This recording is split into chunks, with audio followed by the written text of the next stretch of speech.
아카츠키의 멤버 제츠. 제츠라는 이름에는 끈타, 단절하다 라는 의미가 담겨져 있으며 때론 기척을 지우다 라는 의미로도 사용되기도 하죠. 이러한 의미처럼 제츠는 전투보단 주로 정보 수집이나 잠입 같은 첩보의 임무를 수행하며 그래서 일반적으로 2인 1조로 활동하는 아카츠키에서 유일하게 혼자서 행동합니다.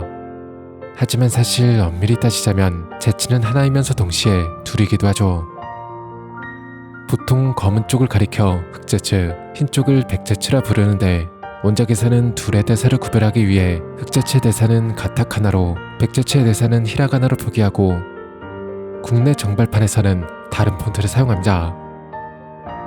먼저 백제츠에 대해 설명하면 마다라의 말에 따르면 백제츠는 외도마상을 촉매로 하시라마의 세포를 배양시켜 만든 하시라마의 클론이라고 합니다. 그래서 백제츠는 하시라마와 비교하면 약하긴 해도 목둔을 사용할 수 있죠.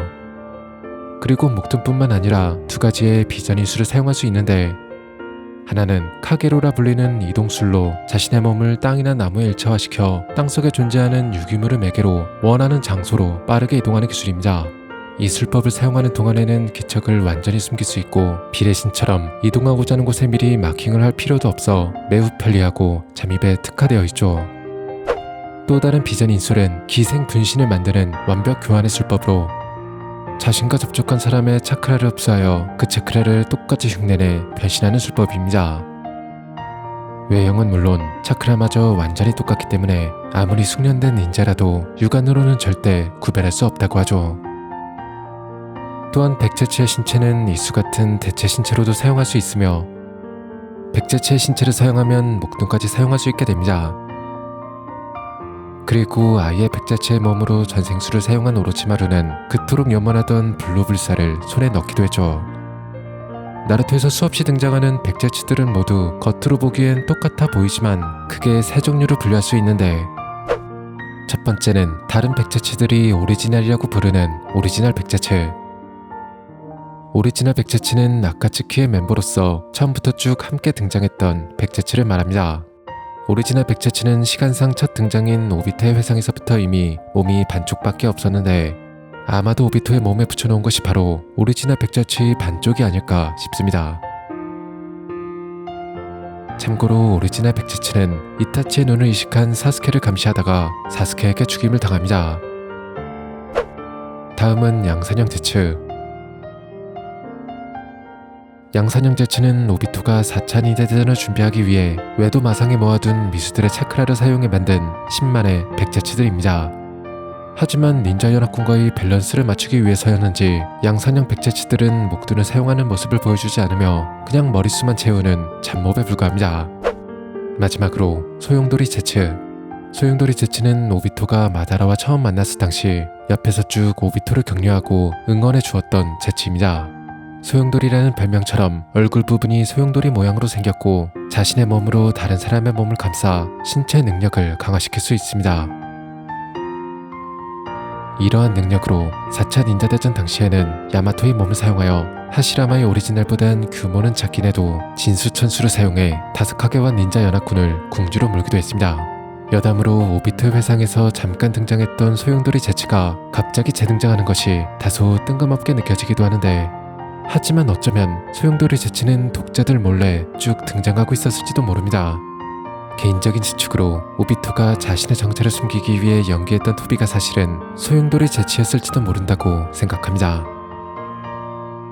일단 오비토가 토비를 연기할 때와 본성을 드러낼 때의 갭 차이가 너무나도 큽니다. 信じられないなんてね。思った通りだ。貴様らの相手はまた今度だ。 토비를 연기했을 때의 목소리와 말투, 분위기는 모두 소용돌이 제츠와 상당히 유사하며 こうなったら反撃だ。秘術襟巻きトカゲ。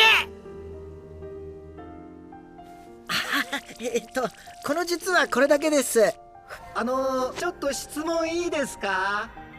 便意、つまりうんこをしたくなる気持ちってどんな感じ？例えて。うんこにどんだけ興味あんだお前ら！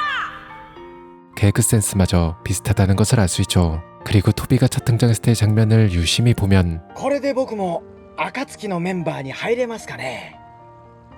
一人分の枠空いたんだし。バカ野郎、そんなに簡単に行くか。いいじゃないか、入れてあげれば。トビはいい子だ。 오리진의 백제치는 토비를 착한 아이라고 말합니다. 그리고 오비토의 회상을 보면 お前らマダラの部下だろ。いいのか。その子はいい子だ。 소용돌이 제치를 가리켜 착한 아이라고 부르죠. 즉 토비는 착한 아이, 착한 아이는 소용돌이 제치라는 복선은 아니었을까요? 그리고 결정적으로 나루토 공식 데이터북 진에서에서 밝혀진 소용돌이 제치의 이름은 토비입니다.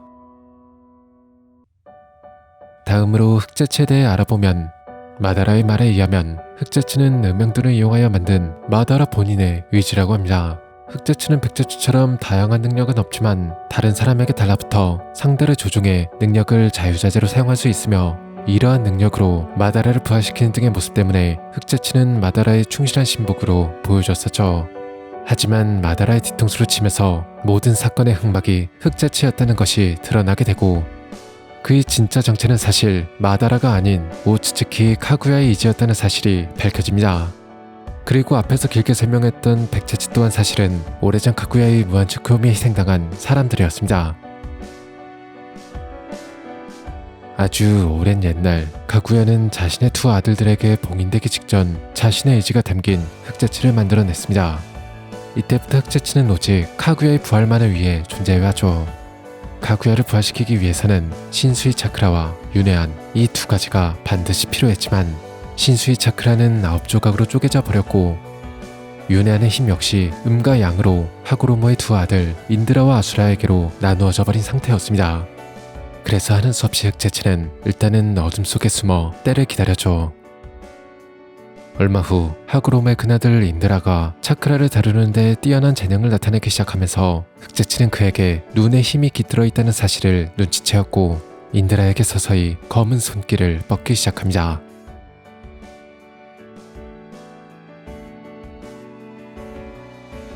인드라는 자랄수록 점점 더 강해졌고 흑제치는 그런 인드라에게 너는 특별한 존재라며 속삭이며 앞으로는 더 강해져 아버지마저 뛰어넘게 될 것이라 말합니다.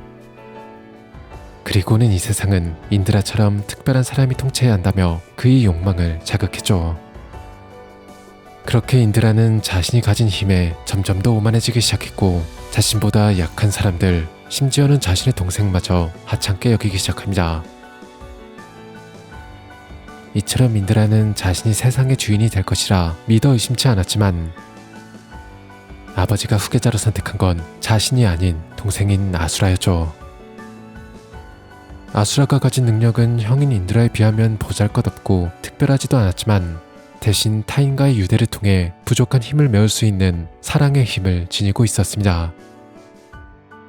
결과에 승복하지 못한 인드라는 아수라와 싸움을 시작했고 결국 아수라에게 패배해 인드라는 모두에게서 영원히 자취를 감추게 되죠. 이후 인드라의 자손은 우치하 일족이, 아수라의 자손은 센주 일족이 되었습니다. 한편 하고로모는 두 일족의 미래를 걱정하여 죽기 전 비석에 자신의 뜻을 적어 후대에 남겼지만 흑제치가 몰래 비석의 내용을 수정하였고 결국 하고로모의 진정한 뜻은 후대에 전해지지 못했죠.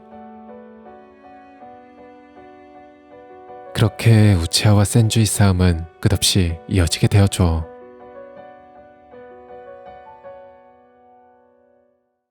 그리고 흑제치는 그 오랜 세월 동안 인드라와 아수라의 전생자들에게 접근하여 윤회한이 발현되길 기다렸습니다. 그리고 마침내 마다라와 하시라마가 태어나고 마다라에 의해 윤회한이 다시 세상의 모습을 드러냅니다. 그리고 흑제치는 마다라의 그림자에 숨어 기회를 엿보다가 마다라에게서 태어난 것처럼 연기했고 마다라가 죽은 뒤에는 오비토의 옆에서 미수들을 하나둘 모으며 카구야의 부활을 기다렸습니다. 이렇게 카구야는 흑제치의 계획대로 부활하게 되었죠. 하지만 부활을 위해 쏟은 시간과 노력이 무색할 만큼 카구야는 너무나도 허무하게 다시 봉인되고 말죠.